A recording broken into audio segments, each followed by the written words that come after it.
Hello, my name is Philip Weiler, and I am here to give you a short video on how to add some animation to your slides in PowerPoint. It's a really simple, easy thing to do, and it's not very hard. I'll show you here. I'll add a title. Let's just say we're doing a media project. So we put media in there, and then you put your author, whoever that would be. And it's pretty simple. You click on that. All you do is go to animation and you click on whatever you'd like. There's a bunch of different ones you can add. If you put shape, come in, and then you can do the same thing for your author. You do the same thing. Click on animation up there at the top. Just put it appear or even fade in. Be something cool like that. So then you can go to your next one. You have your title. I already added one. That's not that big a deal. Then you just add some context here. But like I have.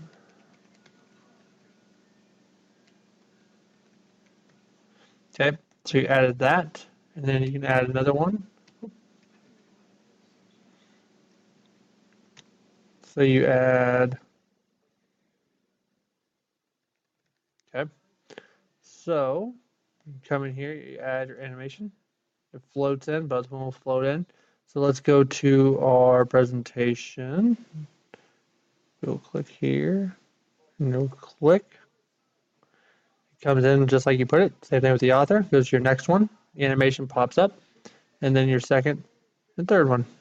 Pretty simple. It's a fun thing to do, and it's easy, and it's a way to make your PowerPoint's a little more fun and appealing. You can also do it with pictures. If you added a picture, you can do the same thing. Click on the picture. You go up here, you'd add your different things. You can also come up here and you can change the effect options, float up or float down. There's more options this way. I mean, there's pulse, whatever you want to do, split, float out, line color, stuff like that. Um, but it's pretty simple, not too hard, and it's always fun to do.